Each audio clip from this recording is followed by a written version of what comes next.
Sorry, so this video was an afterthought. I've already started working on it, but I'm going to show you how to make dynamite chicken and rice. Check it out. So the start of this recipe is pretty simple. You're going to start off by making your rice. In your rice cooker if you got one. If you do it on the stove, I feel sorry for you, but hey, do it however you do it. I'm making 5 portions, so I'm doing 2 cups of rice, because I usually do a lot of rice, but 1 cup, 2 cup, roughly, depending on how many chicken breasts you want to get. That's about how you go for it. You can just rough estimate most of the stuff anyway. Then you want to get some chicken breast, and then I baste them in this. It's teriyaki glaze slash baste. It's pretty good.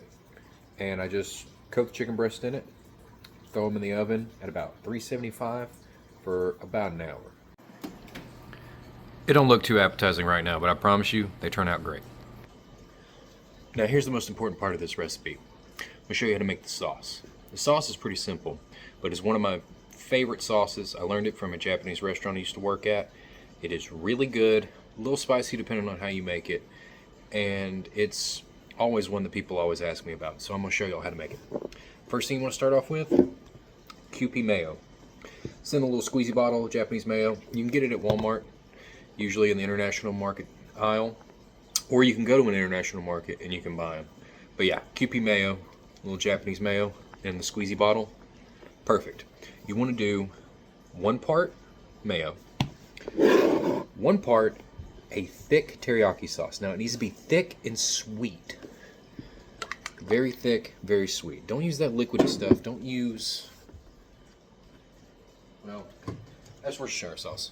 Don't use a liquidy, watery sauce. You want it thick and very sweet. Next, like every good sauce, some sriracha. This is what's going to give you your spice. So, if you're making a large batch, what you want to do is about a cup of mayo, a cup of the teriyaki sauce, and about half a cup to a full cup of the sriracha, depending on how you like your spice. If you don't like spice, do a quarter, do a half a cup.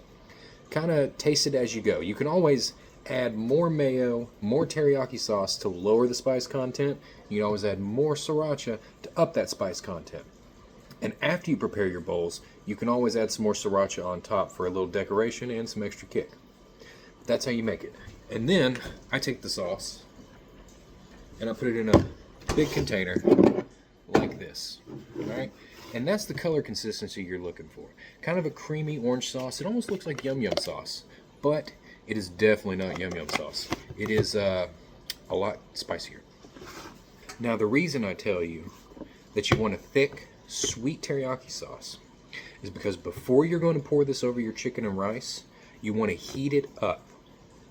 So what you'll do is you'll pour a bit of this out into a bowl or some other smaller container, and you're going to microwave it for maybe 45 seconds to get it hot, and you're going to caramelize the sugars a little bit, which will enhance the flavor and sweetness of the sauce, which balances out the spice and the creaminess of that mayo.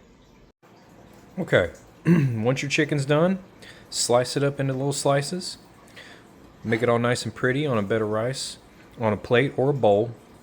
I didn't have any good looking bowls, so I just did a plate, and then take your sauce, pour it over,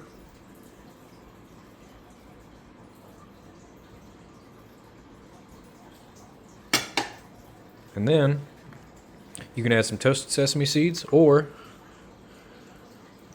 a little extra sriracha. And there you go. That's dynamite chicken and rice.